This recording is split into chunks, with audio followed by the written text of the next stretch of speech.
Okay, lefties, let's talk. You want to get into calligraphy, but you're doubting that you can even do it because you're left-handed. I hear this all the time, and I have people saying they can't take my free course because they're left-handed. So first of all, the answer is a huge yes, you can do calligraphy even if you're left-handed. So in this video, I'm gonna give you 3 super practical tips for left-handed beginners. Actual advice that's gonna help you. And before we jump in, let's just address the giant elephant in the room. I am not a lefty, but I have taught myself calligraphy with my left hand, just so that I can better understand the struggle. And again, I have tons of lefty students in my courses, so I've learned a lot about what the lefty struggles are, and I understand you, okay? So let's get into the 3 things you need to know. Tip number 1 is to use faster drying pens and make sure you're using the right paper. This is gonna address most of the smudging issues you have as a lefty because your hand runs through the ink that you just wrote, as you know. And it'll also just in general give you the easiest tools to start with. So here's what you're gonna do. First of all, you're gonna use brush pens that have the quickest drying ink. You do not want to be using bristle-tipped pens that are more like paint brushes that are filled with like free-flowing ink or paint. So for example, this one, see how these are like bristle tips on this pen? And if you draw with them, like those bristle tips spread apart, and they also deposit a ton of ink or paint, depends what it's filled with, onto the page. These take way longer to dry. So instead, you want a felt-tipped style, that's hard to say, felt-tipped style of brush pen that's not only easier to use, but it's quicker to dry. My go-to recommendations for lefties and righties are the same, but basically the Tombow Fudenosuke, which is this small-tipped one, and the Tombow Dual Brush, which is this large-tipped one. And you can see the difference in those tips is really significant, but they're both felt-tip markers. They're not filled with ink and paint that are gonna deposit a ton of wet stuff onto your page. And super quick note here, over the years, I've had tons of lefty students tell me they actually prefer the larger tip of the dual brush over the smaller tip of the Fudenosuke, which is the opposite of what right-handers say. So I would give that a try and make sure you've tried them both and see which one feels better for you. And that goes for right-handed users too, but even more so for lefties. Next, you're gonna pair that with appropriate paper. Now, in general, I love to suggest Canson marker paper because it's so smooth and it works great for putting over top of a workbook and tracing through. And that is still a big recommendation for lefties. But that said, if you're finding that you're smudging a ton on your marker paper, it's because honestly, this paper is so smooth that the ink kind of sits on top of the paper longer. So if that's the case for you, try switching to Rhodia paper and it's gonna soak in a bit faster and reduce your smudging. So if I give you an example of that, I'm just gonna use my brush pen really quickly. I'm gonna do it on marker paper, then I'm gonna do it on Rhodia paper and show you the difference in the smudging. So if I do a quick letter here on the marker paper and run my finger through it, it smudges immediately. Now, if I do that on my Rhodia paper,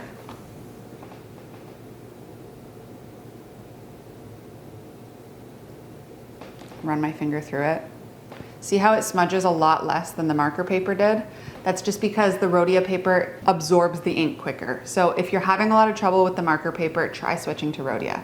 The key with paper choices is to make sure that you're using super smooth paper because especially as a lefty, brush pens tend to fray quicker from using them on weird angles or from pushing the pen instead of pulling. So smooth paper is not only gonna help reduce your smudging, but it's also gonna save your pens. So long story short with these tips about your tools in specific, the less drying time, the better. That goes for your pens and also your paper. So just look for tools that are gonna work with you instead of against you as a lefty. And as a quick last note on this, I often have students ask if they can do calligraphy with pointed pen as lefties, and the answer is also yes, but it's definitely harder. If you're just getting started, I would strongly recommend getting started with brush pens since it's gonna be easiest. And I'm gonna make a mental note to make a video on how to do pointed pen as a lefty in the future. Okay, tip number 2 is to adjust the angle of your paper. So here's the angle situation. If you're watching a right-handed calligrapher as an instructor, hello, hi, that's me. You'll notice that I, or we, typically tilt our paper to the left a little bit. So naturally, as a lefty, you're gonna wanna tilt your paper opposite and tilt it to the right. However, since some lefties tend to hold their pens, let's just say, interestingly, typically either like this, overhand, or like this, underhand, or going normally sideways like right-handers do. It's not actually all that helpful to tell you to just rotate your paper. You need to adjust your paper to an angle that works with how you hold your pen. And in general, you want to just make sure you're adjusting your paper so that it's perpendicular to your pen. So if you're an underwriter, which means your hand is held underneath what you're writing, then you want to adjust your paper. See how my pen is running this way? You want your paper to run opposite of your pen.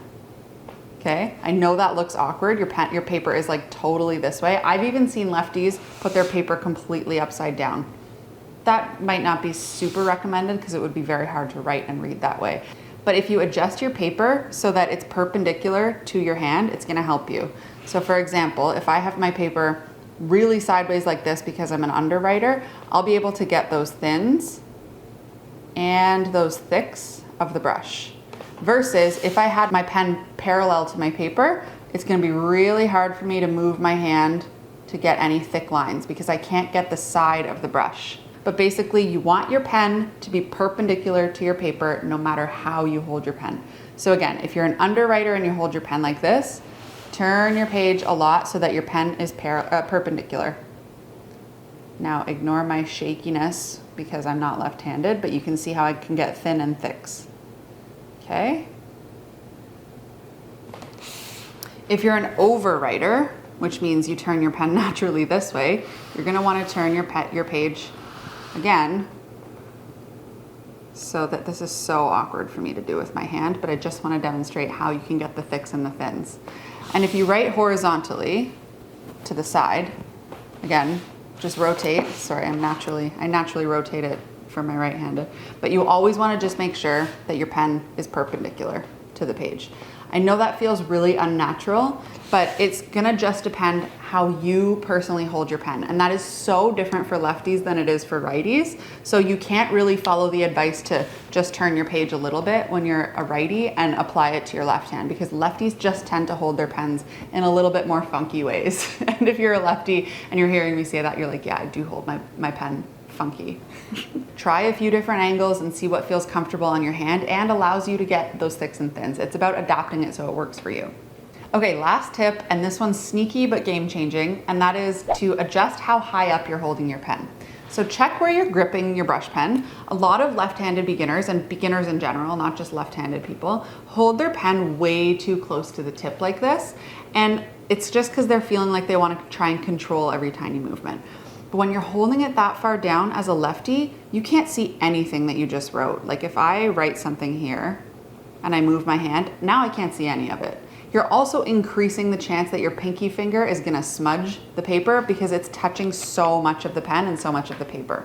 But when you're holding it that far down as a lefty, you're completely blocking what you've just written so you can't see anything. And also your likelihood of smudging it is increasing because your pinky is running right over it immediately. So for example, if let's pretend that I am good at writing with my hand and then I was trying to write something, it immediately smudges. It's a terrible demonstration, but you get the idea. Now, on the other hand, try scooting your hand a little, your fingers a little bit farther up the brush pen. Even like a ½ inch can make a huge difference, but I've seen some lefties hold it really far up. So try a little bit and see how naturally right away my pinky starts hovering over the page. Whereas when I was down here, my pinky has to touch the page and immediately smudge. If we're a little bit farther up, now it's my palm touching the page and not my pinky. So it might take a little bit of getting used to, but now if you write something, you have more time until your hand reaches it and smudges because you have more room here. Hopefully that makes sense. Hopefully, I mean, it's really hard to demonstrate as not a lefty, but I think that the general idea of just moving your fingers up the pen can help big time for lefties. You'll be able to see your strokes more clearly and you'll get better control of your pressure and your hand won't be running immediately over the wet ink. So again, that might feel awkward at first, but give it a shot and see if it helps you. So yeah, those are the 3 biggest things that I can tell you to focus on if you're getting started with calligraphy as a lefty. Use the right tools, make sure that these are fast drying pens and helpful fast drying paper. Tilt your paper to suit your writing style. You're gonna have to experiment with it, but remember to keep your pen perpendicular. And then hold your pen just a little bit higher than you're used to and experiment with that. You don't need to be changing how you've been holding your pen and how you've been writing for your entire life. or decide that you can't do calligraphy just because you're a lefty. You can do it, it just takes a couple tweaks. Let me know in the comments if you're a lefty and which one of these tips helped, or if you've found any other tips and tricks that have helped you. I would love to know so that I can pass them on to future beginners. And lastly, if you want more beginner-friendly tips for lefties included, you can definitely check out my free beginner course. It's called Show Me Your Drills, and inside we go through all the calligraphy basics with step-by-step videos and printable workbooks and traceables and all sorts of stuff. The link is down below in the description, and I really hope that this helps you get started with your lefty calligraphy. Okay, I'll see you in the next one.